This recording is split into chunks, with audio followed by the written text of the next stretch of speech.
everyone. I am so excited to have Aaron Schreiner here with us. And Aaron is our newest affiliate in Boise, Idaho. So you're actually outside of Boise, right? It's not in Boise. We've got our office in Meridian and we live in Star, so we cover the entire Treasure Valley. Nice, Yeah. nice.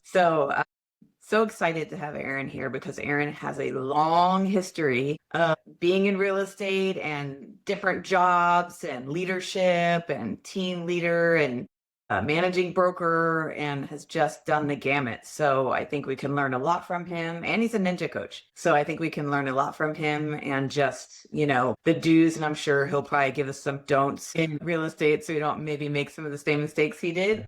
But excited to have you on our show today. Thank you so much, Aaron, for coming on. Thanks, Michelle. I appreciate it. And when you say long history, that just means I'm getting old. I've been doing it a long time. Yes. 26 years now. Yeah. Somebody reminded me the other day, and I keep saying 25 years in real estate, 25 years in real estate. I've said that for like the last 5 years. And then somebody checked me the other day and it's like, what year did you get in? It's been quite a bit longer than 25 years. And I was like, oh my God, I don't want to even admit it's been longer than 25 years, but yeah. Exactly. The entire lifetime of our kids, right? Oh yeah, for sure. So tell us a little bit about how you got started in real estate, what your background was, and how you made it out to Idaho eventually. Yeah. Well, honestly, I'm not sure I was ever given a choice to be in real estate. I fought it. I fought it. Maybe not as hard as I could have, but I'm third generation. And so our family business goes back to 1959 in Kirkland, Washington. And my great uncle and a couple of partners had a small company called Juanita Realty.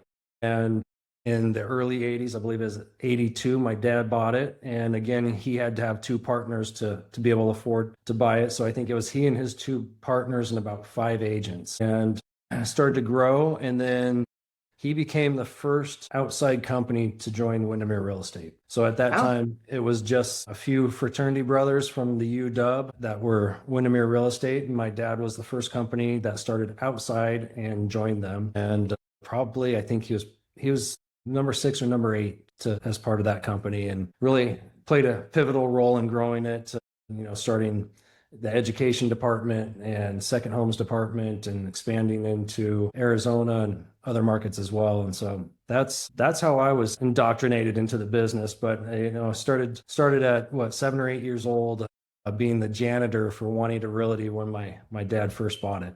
So, and I've done every job within the company since. Nice. Yeah. And then your brother's in it too. Yep. Again, we couldn't escape. So his journey's a lot like mine, where we both got started with the Windermere company. He ended up going to Georgia, and he was a leader for Coldwell Banker out there, and then went from Georgia to Arizona, and then Arizona to Park City, and Park City back up to Washington. So he made the full circle. And actually, he's also the one that kept me in the business, because I had some PTSD coming out of the downturn of the market, and I was ready to be done with real estate. And he said, maybe we need to look at a different brand. And he's the one that brought me to Sotheby's. And we started our Sotheby's company there in 2013. And it was reinvigorating and energizing, and amazing things came to us because of it. And here we are making a change in brand. So this is the 3rd brand in 26 years. And it was the perfect brand at the perfect timing. And FirstTeam has been energizing and reinvigorating, and it's shed a brand new light on it for us, and we're thrilled. Nice. So what made you decide to get into leadership? Did you go into sales initially, or did you go right into leadership, or were you the receptionist, or what did you do for your dad? So in high school, I started as a weekend receptionist. And so like I said, I've done everything. It was not my intent to become a leader in the company. And August of 2007, our managing broker, my mentor from that office, came to us and said he wanted a sabbatical, and he wanted to take until the end of the year to kind of get refocused and decide where he wanted to go.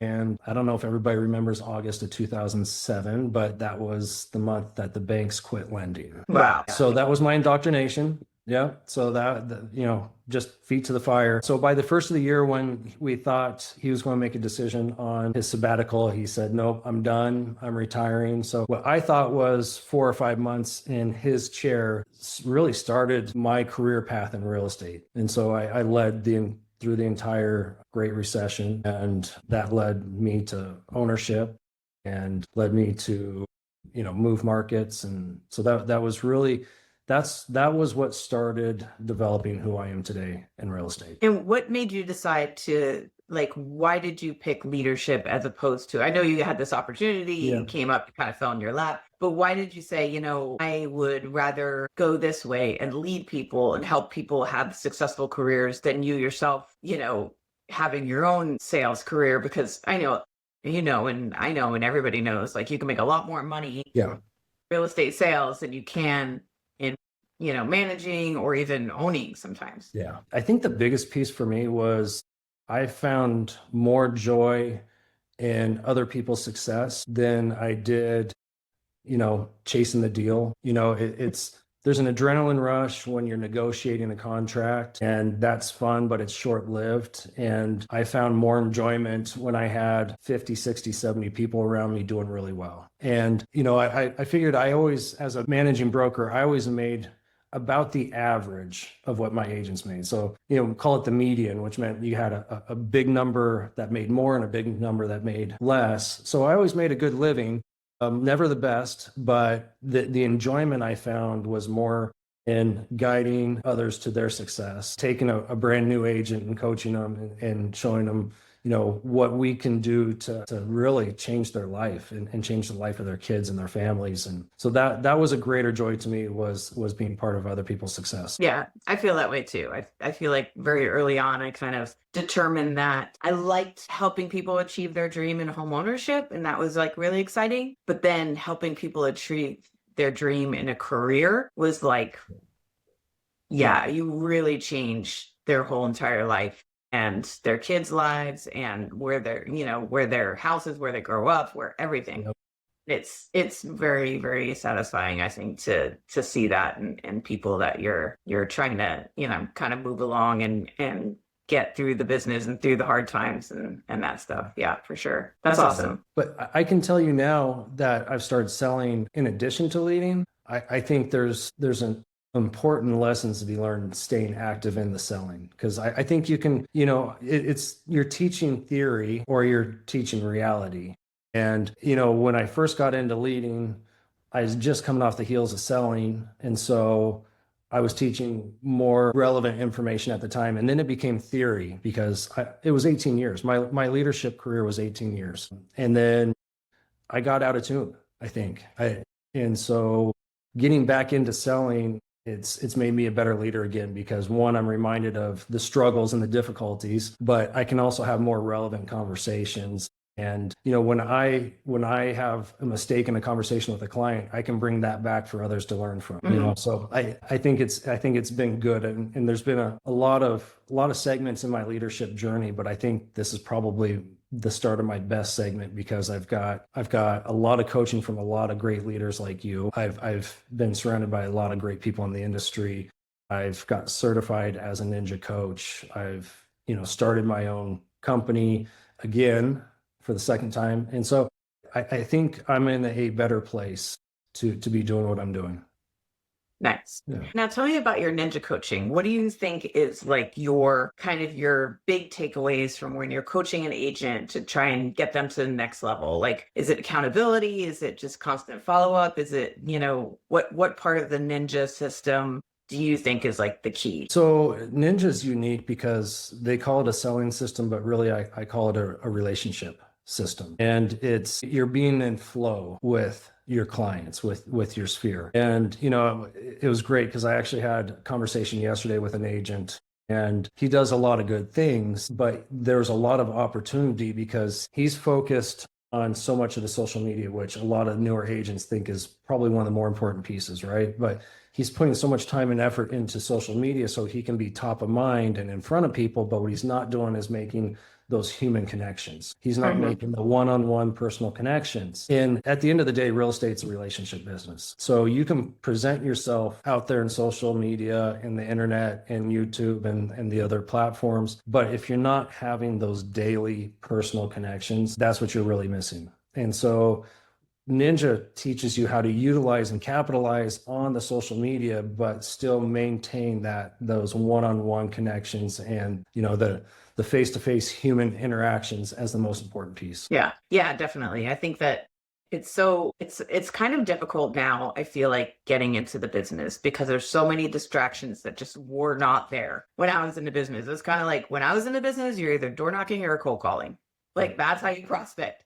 Now with technology, there's so many things that you can do, but in reality, if you really need to make money in 30 days, the old-fashioned way, the door knocking and the cold calling is the way to get like immediate return. And so many people do, the branding aspect, which is like social media and, it's videos and all that stuff. It's great for branding, but it's not prospecting. No. And there's a big difference. I think a lot of agents don't understand that. Yeah, it can validate you, but it's not going to build you. And, I think this industry, everybody's looking for a shortcut because it is difficult. And so you got to look at what's proactive and what's reactive. And when you're door knocking or doing phone calls or doing open houses, especially doing them correctly, those are all proactive. When you're putting something on social media, that's reactive. You're putting something out there hoping that something will come back to you. But as we know, most people start their search for an agent online, and it can be as much as a year in advance. So if they're seeing things from you, you're validating that you are active and knowledgeable in the market. So it's still necessary, but it's not the proactive event that most people see it as. Yeah. Yeah, for sure. Now, this is the second time that you're getting into ownership of your own office. And tell me what why you decided to do it again, like, because you're crazy, Yeah. But A, why you decided to do it again? And B, what are you going to do different this time that you didn't do last time? Man, well, actually, I got to thank you, Michele, because you and FirstTeam have literally solved the $1 million question of how you get into real estate ownership. So what we did last time is we went big and we went fast, and we went out and we got 3 brick and mortar locations, and we hired staff and we furnished them and remodeled them and all the things, right? All the tools, all the things. And by the end of the first year, I think we were $1.5 million in debt. And as we mentioned, I'm a little further along in age now. And when I told Laura that I wanted to do this ownership gig thing again, she said, no way. But FirstTeam offers such a unique scenario and relationship that we didn't have to go spend $1.5 million up front to get started. And so now all of a sudden we're free to be more flexible. And we've got the tools because FirstTeam, I think, has probably one of, if not the best tool stack out there. And they've got an incredible marketing department. And honestly, it's the best marketing I've seen in the industry. And so being approached by FirstTeam to say, hey, do you want to be an affiliate in Boise? It was a game changer. And the flexibility and adaptability we get to do it differently. So it's a completely different experience than in the past. Yeah, I'm laughing because when I first started my own company, I did that whole 5,000 square feet and, the brand new copiers and the cha-ching, the, build out of the interior of the space. And my God, I don't even know where I came up with all that money. I think what I used to do is I would buy a property, I would sell it, and I would use the profit from that property to put into brokerage. And I just think if I just freaking kept those properties instead of sinking everything into brokerage, I'd be a billionaire for sure. So those are my unwise decisions. And I'm watching it happen here in our market. We have really good friends who are owners of a different brand, and every dollar they make selling, and they're hustling, they're working hard, they're putting right back into the business. They're not bringing it home. And so, it's when you're doing that, I don't know that you're giving your agents the amount of attention that they need and guidance and coaching, because you're so focused on making rent and making payroll and all those things. And so this actually gives us the opportunity to focus more on our agents focus more on our business. And so it's a win-win. And, we get to surround ourselves. This is one of the really cool things as well, is because we're not having to have 150 people by the end of the year to pay those loans or whatever it was. We get to surround ourselves with select people. We have a unique opportunity to choose who's in our life on a daily basis. And it's liberating. Yeah. Yeah. That's really nice. When I had my company, I hired everybody myself, and we had great people. And then I got talked into buying another company in a different market. And I inherited some people that I was like, I don't even want to go down to that office. It was such a chore to even go to that office because of the people that were there. And I was like, okay, now I know, it's, if you can't enjoy going to work every day, I mean, it's too tough of a business for that. You have to be able to enjoy the people you're around. That's so, so, so important. Yeah, I've had those experiences where I pull into the parking lot and I see somebody's car and I got to sit there for 30 minutes and prepare myself mentally to go in and face them. Yeah. And I don't want to do that again. No, absolutely. Yeah. And salespeople can be the worst. That's pretty honest, I swear. You're like, are you really this difficult at home with your wife? You know what I mean? That's right. You're not married. Go figure. Yeah. What do you get when you put a bunch of type A's in a room together, right? Yeah. It's so funny. But so I'm glad you're building it the right way now. I wish this existed when I was building my company, because I think it is a game changer, and it helps just so much with alleviating the pain of, trying to grow it all on your own. Yeah, for sure. Yeah, it's a great opportunity. Thank you. Yeah, I'm excited to have you on board. So I think one thing that we have in common that I wanted to touch on, that I think is just amazing that you and your wife have done, and I feel like it's probably the most noble thing a human being can do, is adopting children. And when you guys told me that, I was floored. And, I think we all want to know, what possesses people to do that. A little craziness, I know. Yeah. But, what made your decision, and what led you to that place? I wish I could take credit for it.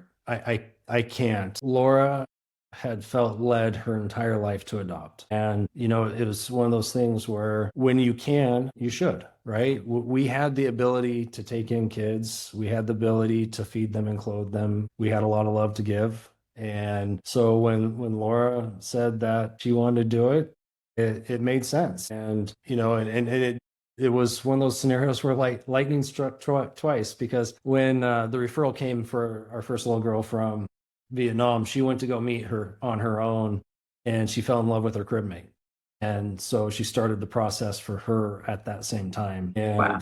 Our first daughter came home. She was 4.5. And then she was one of the last ones out of Vietnam before they shut down adoptions, because Vietnam hadn't joined the Hague Convention. And we spent years trying to get our second daughter home. And in fact, one point the adoption agency told us, "You've put in a good effort, quit trying. It's not going to happen." And so we got a dog. Like I said, more still had love to give. We got a dog. And about 9 months later, a gal that adopted at the same time last time called and said, "Hey, your daughter's available." And there were 3 kids that were part of a pilot program to reopen adoptions to Vietnam. And so when Laura came home, said, "Nee," that's her name, NHI, Nee's available. I said, "Let's go get her." So yeah, and that's the short story. There was a whole conversation that took place with the adoption agency and Laura on her drive home from work. And, the adoption agency basically at the end said, "She's not offered to anybody else. That's your daughter." So. Wow. Yeah. That's amazing. Yeah. And you guys complete the adoption, so I think most people listening probably know that I adopted kids from Ethiopia. You have to complete your adoption before you even meet the kids, right? Is that the same way? So yes. Yeah. You basically, we were fortunate enough that before the Hague Convention, it wasn't the same, right? So the referral came in, and there was the opportunity to say no, because when we did the request, it was for, newborn to 2. And so they said, "This isn't what you requested, but we have an older girl," and she was about 3 at the time. It took a little bit of time to get her home, and said, "No, if little girl and she's healthy, then she's ours." And so Laura went to meet her, and then we wouldn't have had the opportunity to start the paperwork for Nee at that point because she wasn't openly being adopted yet, but she had been relinquished to the orphanage. And so being that she was there, she was able to start the paperwork. Yeah, it's amazing. It's a crazy system and way that have to do it when you do international adoption. I remember that in the middle of my adoption of Tamu, Dave and I weren't married at the time. They said they were going to close Ethiopia to single women because there's a lot of rules with whether or not you're single or you're married or how long you're married for, and all these rules. Each country has a different set of rules. Ethiopia is one of the few countries that let single people adopt, but they were going to change their rule. They just like willy-nilly change their rules all the time in these kind of like third world countries. It's like, now we're not going to let. And you could be in the middle of an adoption and just like, oh, we just changed the rules. Now you can't have, your son. And yeah, it's insane. It's a very stressful time to go through that, and especially when the rules change or they close, like Vietnam did. And then you think when you get your kid home, it's going to be like the most glorious thing ever. And then in for another very stressful number of years. And depending on how good everything turns out, Tamu was very easy and we had a stressful couple of years. Nagasi, we had a stressful 8 years. And I know you've had a very stressful period of your daughters. It's hard because you don't put yourself in the shoes of these kids, but for us going to Vietnam, there's these two white people that show up, pluck you from everything don't speak your language, and then take you away. And I don't think we ever think about it that way, but that's incredibly hard, incredibly stressful. Fortunately, with Nee, technology had advanced a lot. We had tablets and we had Google Translate, and we could communicate that way. But yeah, it's hard. And for her to assimilate into our family wasn't, it was great at first because I think she was still in that trying to find her place and find her way. So she was just really adaptable. But it's when she got settled, that's when things got hard. And, that they've learned survival skills. She was 12 and a half when she came home. So she learned how to survive in that environment. She didn't know how to survive in a family environment. And so it was hard. It's still hard. We've got ups and downs, and we know there are stories not fully written, and so we still have hope and faith. But yes, we've had a tough decade.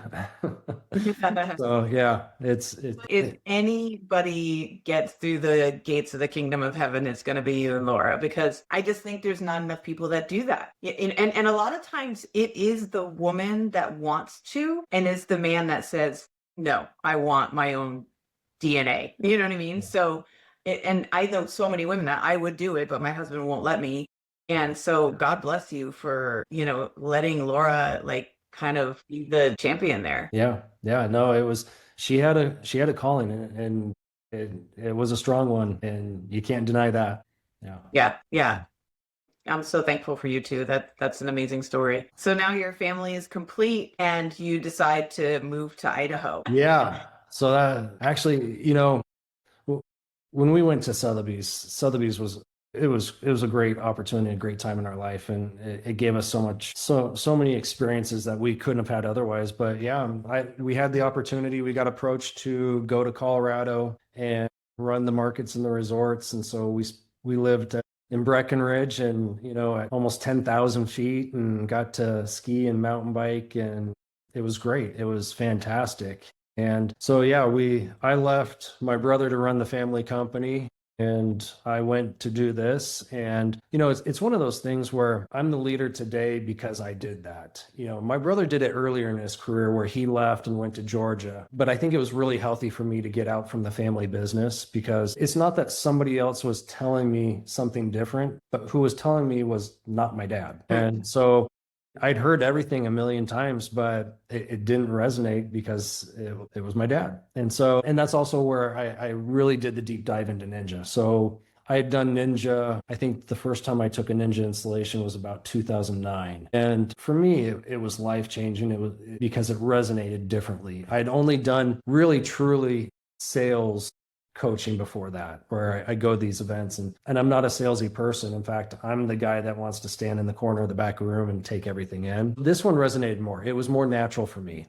And ultimately, I spent 3 years of my time in Colorado doing the program to get certified as a coach.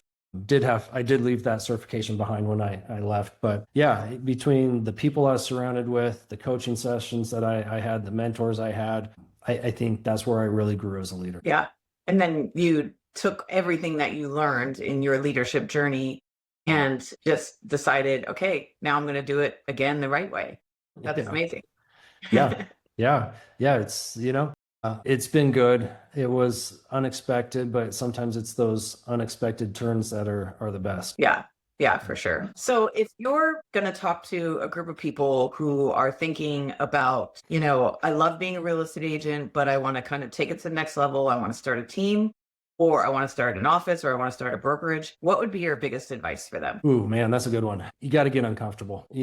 I think especially if it's a lot of times it's a successful agent that says, I want to take the next step, but they're comfortable in who they are and what their business is and how they do their daily grind. And you got to get uncomfortable because it's got to change. You bring on a team, you've got to feed that team, or you want to bring on an assistant. Well, you can't make just enough more to pay that assistant because it's a waste of resources, right? So you've got to start looking at, how do I double and triple that production to accommodate that? How do I start producing more than enough that was just feeding me to now I've got to feed others? And so it's I think a lot of people don't look at it that way when they say they've been successful. It'll be easy. I can just take the next step, but they don't know what that next step means. And so really you've got to find that system that works and you got to rely on the system. A lot of people they won't take that next step to go, okay, this is the system for that stage of life or that stage of business. Now I've got to find a new one. I've got to adapt it. I've got to change it. I've got to grow it, but be true to it. Yeah. And when it's very rare that you see teams succeed. You see more failures in teams because, one, you've got partners or you've got other people and they're saying, well, I'm doing more, I should be getting paid more, right? And it's not, I tell everybody, there's a cost to education. Like if you're going to learn, you're going to pay for it in some way, shape or form. And so whether you're paying for it in time, you're giving up commission, you're giving up splits, those are things that you need to look at. And honestly, before you ever get started, you got to look at an exit plan. So if it isn't what you thought it was going to be, because you're responsible for other people's lives and well-being at that point. Mm-hmm. So yeah, it's a different step that I don't think people fully think through first. Yeah, I agree with that. They're kind of lonely in the real estate business. They're like, let's start a team. Yeah. Hey, you want to be on my team? And they don't even have it written. It drives me crazy because then when they do break up, there's no written, agreement between the two of them. So you have to fight it out. So yeah, I definitely think people don't think it through all the way. And I think the bigger piece is the transition, Michelle. Like when somebody says, I'm ready to retire, I want to pass my business off so I can have that annuity and I keep getting paid. And I don't think people think through that one either, which is that it takes a lot of time. And it takes a very special person because that person has to be entrusted by all the past clientele. And how long does that rainmaker have to stay in place to be able to pass the torch where that clientele trusts the next person to the same level? So yeah, I think a lot of people just go, I'm going to step out, I'm going to sell my business and I'll get referral fees on everybody from my book of business. Yeah, it's a transition time and it could take like 3 to 5 years. And I do think agents think I'm ready to retire. Like you should think 3 years from now when you're ready to retire, because it might take a year or two to find the right person. Yeah. You know what I mean?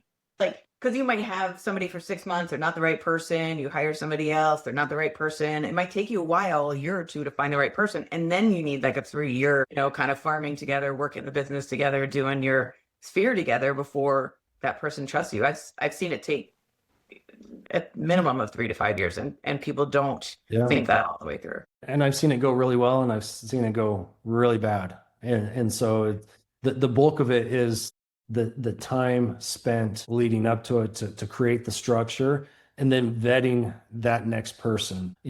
Oftentimes it's like, here's somebody that will work, we'll throw them in. You've got to get them vetted, not just by you, but also by your clientele. Yeah, for sure. Yeah. So what does the future look like for the Shriners? How do you see the next 3 to 5 years, speaking about 3 to 5 years, how do you see yourself, your business, you and your wife, and even like the future of the industry? Yeah, it's changing. It's a changing landscape. There's a lot that's already happened here in 2026 to show it's a changing landscape. But it's we built the Shriner Group to be a legacy group, and so we would love for family to get involved. We'd and be able to pass this to one of our kids, or find that right person, like I was saying, that's eager and hungry and has the drive and wants to make it happen. But we've got a good decade in front of us, still selling. And even at that, I don't know that we're really the type to really shut it down. Playing that role as the rainmaker, like I mentioned, is really intriguing. But, I hate to crystal ball, as an industry wide thing, but I think that it's becoming more polarizing already in the market, where you've got these big conglomerates and it's almost monopoly size. What happens there? Does the Department of Justice get involved? I don't know. At some point there's got to be something to say.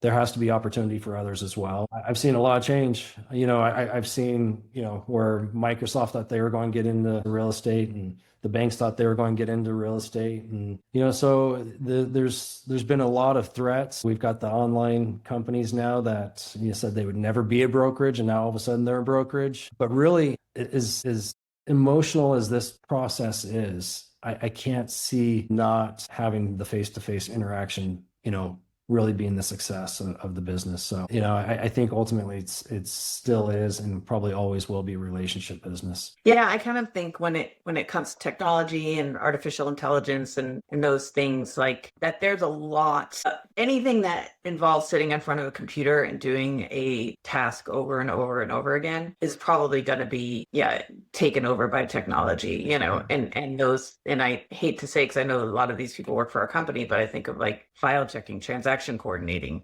escrow, mortgage, I think that a lot of that can be done with AI. I think the real estate, I'm not going to say that the real estate agent will never be replaced by AI, but it will be one of the latter ones to get replaced. I think lawyers will be replaced, and I'll be really happy when that happens. I've heard people say that as well. Lawyers will be gone in 2 years. I'm not sure I see it that quickly, but yeah, why they won't? I'll tell you why they won't. And I would bet on this. I would bet a whole commission check on this. Before lawyers get eliminated by AI, they will make it illegal for AI to do. They'll make it. They do it all the time. Save their job by making it illegal for certain things. Yeah. So that's what's going to happen. They're going to pass a law saying AI can't do legal briefs, or you can't get legal advice from AI, and then they'll save their jobs. So we just have to lobby to say that. We got to get in the good graces of the attorneys. We'll just lobby to say that you can't buy a house without a realtor representing you. I don't know. It's interesting because when the algorithms came out for pricing, everybody figured, the algorithm, that's just going to take over and that's going to set the price, and real estate agents aren't going to have anything to do. It's kind of like AI. How does AI then? I don't see where that technology is going to replace the interaction that we have with people. When we're doing our jobs and we're doing it right, we're marriage counselors, we're financial counselors, we're real estate experts, we're contract experts, so I think we still have a good run in front of us. Yeah. And AI is not going to drive you around and open a house for you. No. Probably not like real soon. No. But now the cars, driverless cars. I have taken a Waymo. So it was an interesting experience. Yeah. It's going to be a very interesting next 10 years, I think, for us in the industry. And I think a lot is going to change, and a lot is just really going to make us much more efficient and better at our jobs. So I'm kind of excited about it. Yeah. I think there's a lot of things that from AI that can enhance our job and, limit mistakes, but ultimately I don't think, not in the near future, I don't see it replacing a real estate agent. Yeah, at least wait till I retire. Yeah. All right. Well, you have any last minute advice to give, or books you're reading, or anything you want to say to wrap up the show today? No, honestly, no. This has been great. I've really appreciated the time, and I appreciate the invitation to join you today. It's been great being part of the First Team brand. It's been a lot of fun. I think we got a lot of fun in front of us, a lot of great ideas that we've received. And yeah, I feel like I'm learning every day, which is fantastic. That's awesome. Well, we're happy to have you and Laura on board with us and look forward to your future. I know it's going to be super bright, and I really appreciate you coming on with me today. Thanks, Michelle. Thanks.